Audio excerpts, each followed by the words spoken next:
We got the first pick in the draft versus the last pick in the draft. And if I just started showing you statistics and removed names, you might confuse one for the other. It's really fascinating. Trevor Lawrence and Brock Purdy, they could not have started at starting points further away from the first guy selected to the last guy selected in any NFL draft. That's officially as far away as draft picks are allowed to be, Before you start looking at undrafted guys, there you go. First, last. That's as big as the gap gets.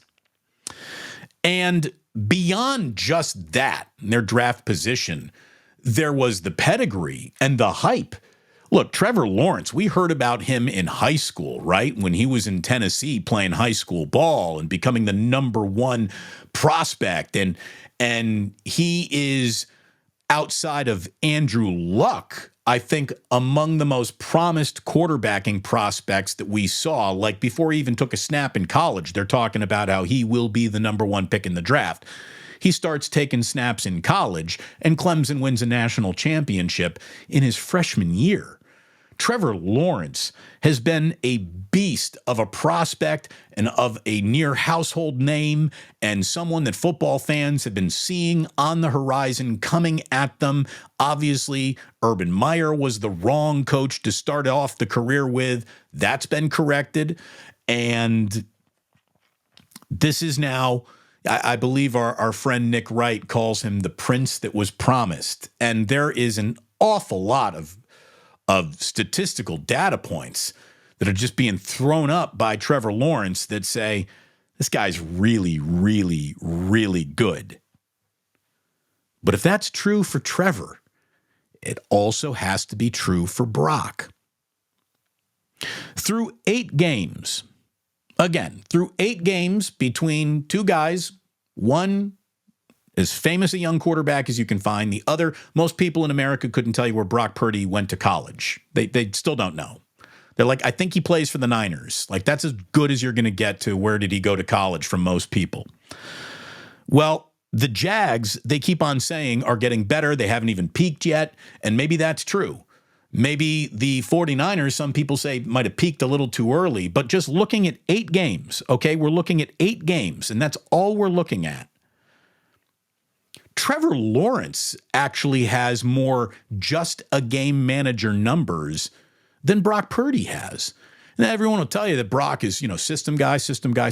I've never heard that attached to Trevor Lawrence. Trevor Lawrence isn't running his system as efficiently as Brock Purdy is running his. Again, not my opinion. We're going inside the numbers. Trevor Lawrence's next 3 passing touchdown game this season will be his first. He hasn't thrown for more than 2 touchdowns in any game that he's played this year. Brock Purdy threw for 4 touchdowns against the Dallas Cowboys. Trevor Lawrence has only cracked 300 yards passing just once all year. Those are the kind of numbers that you attach to game managers. Purdy, he's done it twice. Well, Trevor Lawrence is more of a physical specimen, an athlete, and look, he is. But at the same time, he's been sacked more times than Brock Purdy, 19. Purdy's only been sacked 14 times. Purdy has not just comparable, but better numbers in a lot of different categories, even with the 49ers taking massive steps backwards in the last 3 games. Purdy has thrown for more yards, averages more yards per game, and has thrown for more touchdowns and has rushed for more touchdowns than Trevor Lawrence. Again, not my opinion. These are facts. You can go look them up yourself.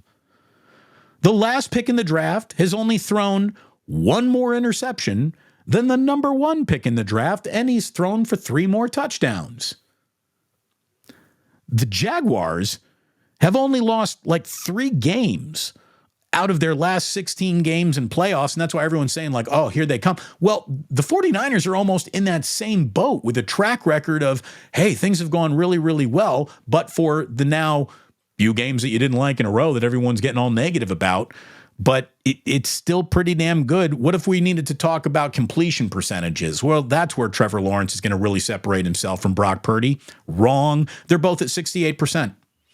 68.3%. They have identical completion percentages. Number one pick, last pick in the draft. Last pick in the draft is out statisticking Trevor Lawrence just about everywhere you look. And because of that, guess what? I know that everything's going wrong with the 49ers, right? Oh, that offense, it's not scoring like it used to. It's just not happening. It's not happening. 3 bad weeks in a row. I'll give you that. But even with it all, we're talking about an 8-game start here. Through 8 games, San Francisco's averaging 6.3 yards per play. That is the second most in the NFL. I keep on hearing, well, they're dink and dunk. Yeah, dinking and dunking to the second best yards per play in the NFL. Only Miami is better. The 49ers are averaging nearly 23 first downs per game. That's second most in the NFL. That means you're staying ahead of the chains. And that's with a few games where we saw them behind the chains, right?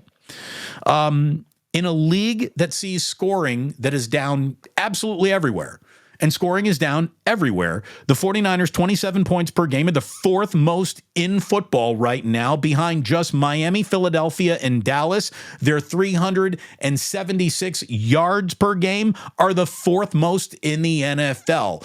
There are about 25 teams in this league that would kill to have the resume that the 49ers have right now. They would die to have the 49ers' problems. Now, as rosy and good as that is, Steve Wilks, you got a job to do. And your job is being able to play a little man, because Trevor Lawrence starts carving teams up when they go zone against him. And like I told you yesterday, if Trevor Lawrence is having a field day and the adjustment doesn't happen, the next move for Steve Wilks is a moving van.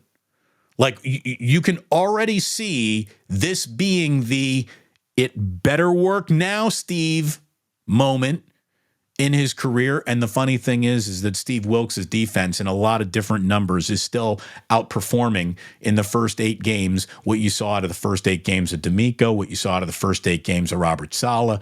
So there is the feeling that is around this team. There's the truth statistically about this team.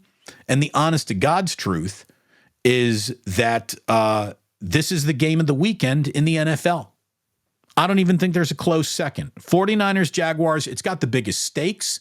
It's going to unveil how the second half starts for these two teams. And there's going to be a real different feeling. Winner and loser of this game are going to feel totally different. Coming out of a bye week, you don't want to catch a loss. Both teams are coming out of the bye week. It's going to happen unless there's a tie, and we don't want that.